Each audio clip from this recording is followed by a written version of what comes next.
what would be your biblical input on how we can fight temptation that seems to wage war against us? Well, fighting is correct terminology, but we really need to understand it biblically. Paul tells Timothy in 2 Timothy 2, now flee youthful lust. So I'm not going out looking for a fight. Following what we see throughout the book of Proverbs, I am going to fear sin. In Genesis, sin is waiting at the door. Its desire is to have you. I'm going to fear sin.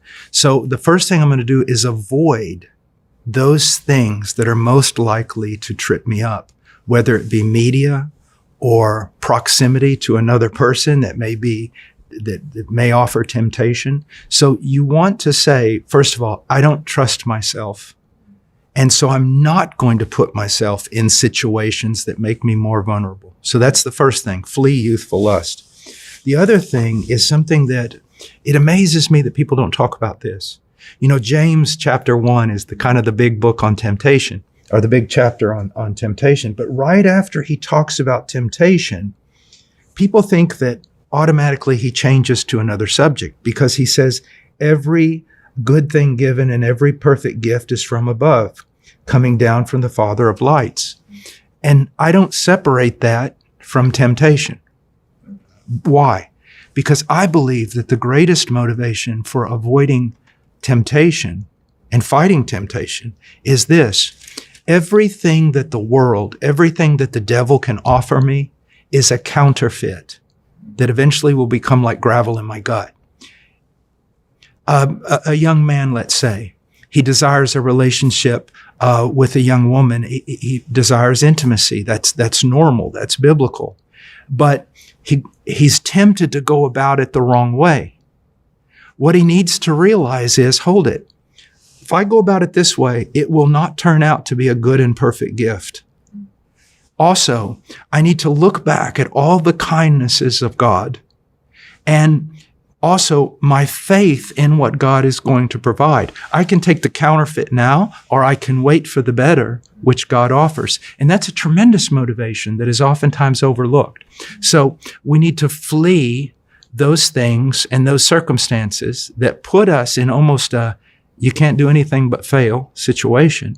Get away from that. But also look at the goodness of God.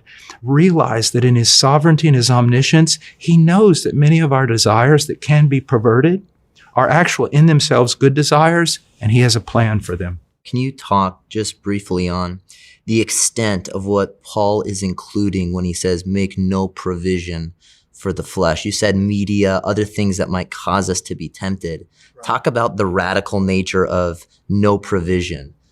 Right. First of all, we need to be careful about that. Why? Because some people say, okay, I'll make no provision for the flesh. And that's true.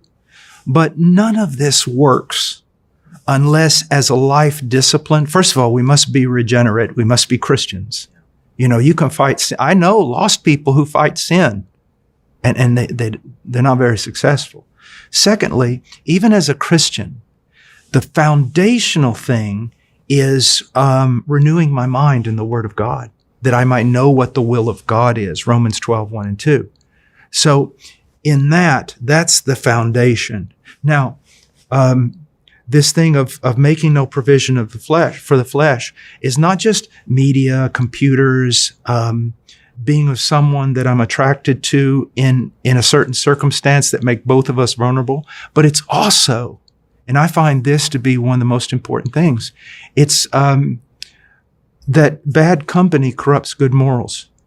When I was in college, people said, you know, that I grew really fast. And there was a reason for it. It wasn't that I was special. God surrounded me with other college students that were godly. I was in a church where righteousness was preached.